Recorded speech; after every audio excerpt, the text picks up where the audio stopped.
Olá pessoal, agora estamos voltando, dessa vez para conversar com vocês sobre lançamento oblíquo.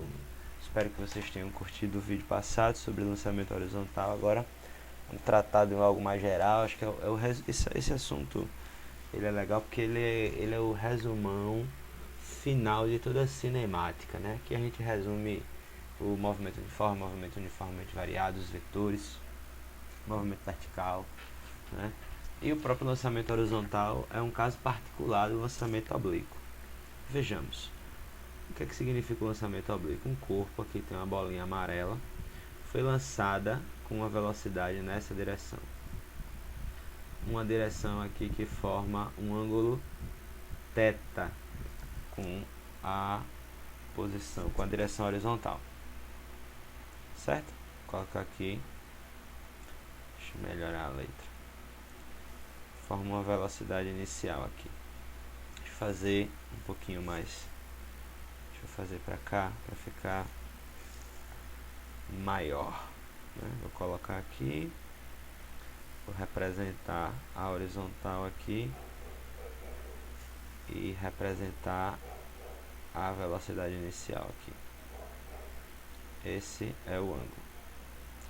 Inicialmente, o que a gente precisa entender? Como essa velocidade inicial ela está nessa direção diagonal, a gente pode representar parte dela na direção horizontal.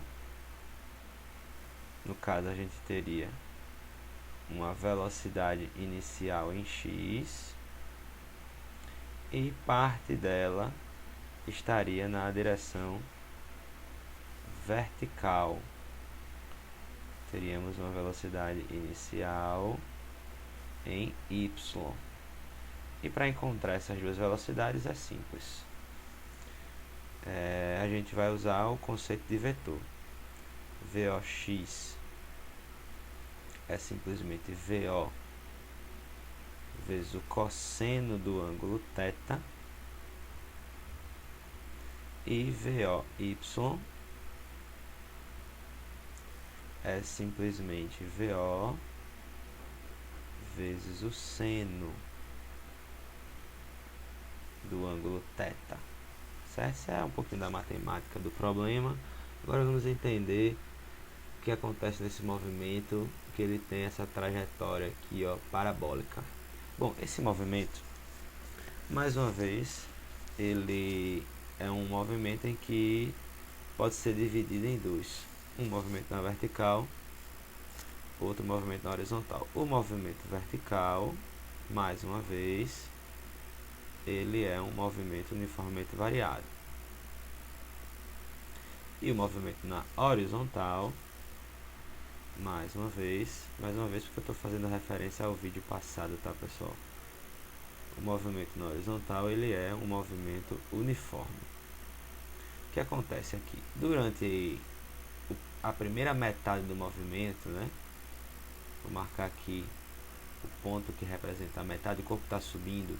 Quando ele está subindo, ele sobe diminuindo a velocidade.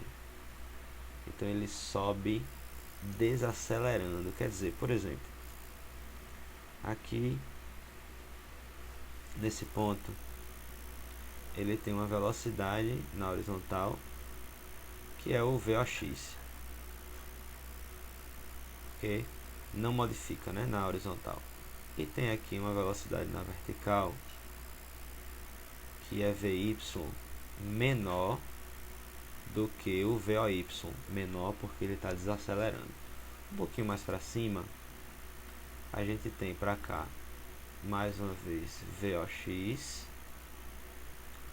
movimento uniforme na horizontal, e na vertical você tem um Vy diferente do primeiro. Vou colocar aqui até um Vy linha, que é menor do que esse daqui e menor ainda do que o inicial, porque, mais uma vez, está desacelerando. O ponto crucial é que, nesse ponto ao qual nós temos a altura máxima, a velocidade na altura máxima é exatamente igual à velocidade na direção x. Ele não tem velocidade em y aqui. Eu vou até escrever. Velocidade em y na altura máxima é igual a zero. Certo? E quando o corpo estiver descendo, aqui nesse ponto, por exemplo, ele já está descendo acelerado verticalmente. Velocidade na horizontal continua VOX. Na vertical, agora para baixo, VY. Quando ele chegar nesse ponto aqui, sendo o ponto de mesma altura inicial, o chão, por exemplo, ele vai ter a mesma velocidade ao qual ele foi lançado. VOX para cá. Deixa eu melhorar essa reta. VOY para baixo.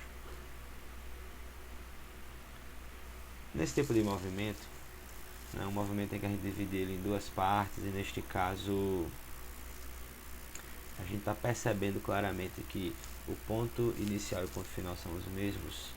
O tempo de subir é exatamente igual ao tempo de descer, certo?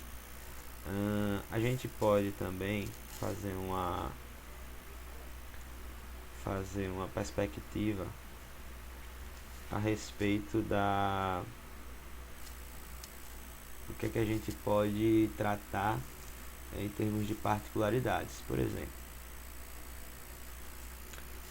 primeiro deixa eu mostrar para vocês, para quem não acompanhou o vídeo passado, as equações do movimento tanto na vertical como na horizontal, certo?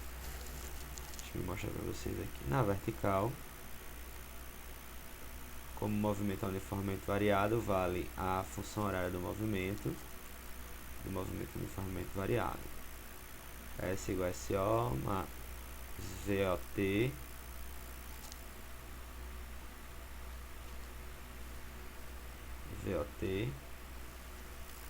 mais AT ao quadrado sobre 2.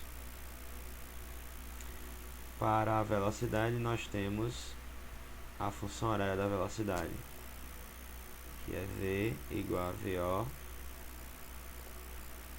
mais AT.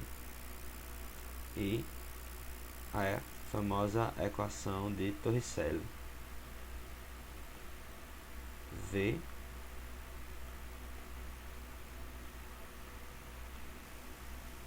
ao quadrado é igual a VO ao quadrado mais 2 vezes A delta S. Sorvetão, vermes voadores atacam a terra, vi vovó mais duas amigas num triângulo social. E se você for usar a horizontal, a única equação que define é o sorvete.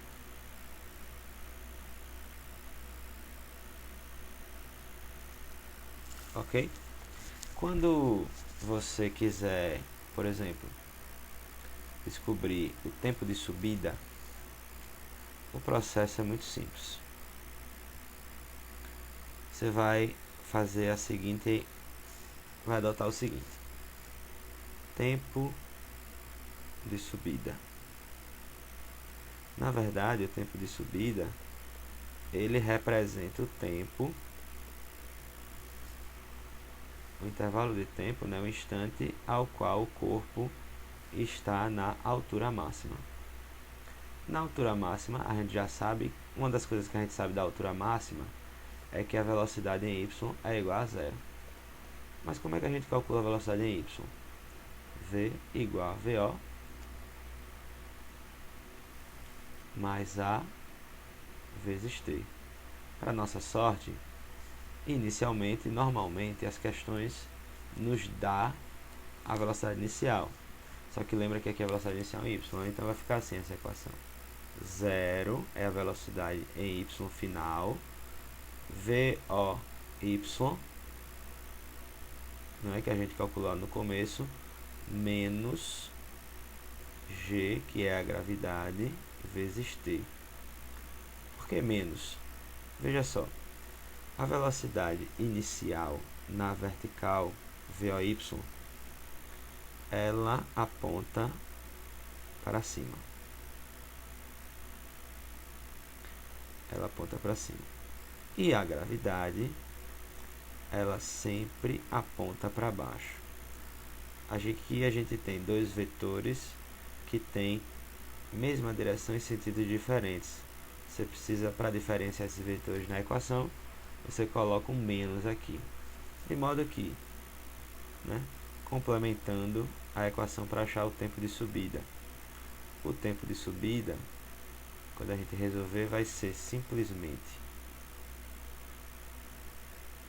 VOY sobre a gravidade. Isso aqui não é uma forma para você decorar não, tá, pessoal? Que é como se fosse um exemplo e a gente tivesse encontrado os valores de VOY e de G dado, né, sendo aquele 10 famoso. E para encerrar, digamos que você esteja resolvendo uma questão em que ele peça, por exemplo, o alcance horizontal máximo, tá? O alcance máximo é um valor, é uma distância na direção horizontal, onde o tempo é igual a um tempo que a gente chama de tempo total, ou tempo de voo. Esse tempo total, nada mais nada menos que é 2 vezes o tempo de subida. Que você lembra, né? O tempo que um corpo leva para subir é igual ao tempo que um corpo leva para descer. Então, quando você for usar função horária para o movimento uniforme, o sorvete que está na horizontal, isso aqui vai ser 0. O S é a distância que nós queremos. A velocidade na horizontal, eu chamei ela de VOX, eu tirei ela do começo. E o tempo é 2 vezes o tempo de subida. Mas isso aqui não é uma fórmula, tá? Estamos resolvendo um exemplo ao qual ele pediu isso aqui. Bom, pessoal, espero que tenha ajudado mais uma vez. E mais uma vez deixe aqui seus comentários, suas críticas, sugestões. Sei que as resoluções aqui das coisas não estão tão boas. O meu maquinário não é dos melhores. Aqui é mais para ajudar vocês mesmos, né? Principalmente os meus alunos que às vezes me pedem essas coisas. E vocês podem ficar à vontade para qualquer coisa. Tudo bem? Um grande abraço. Até a próxima.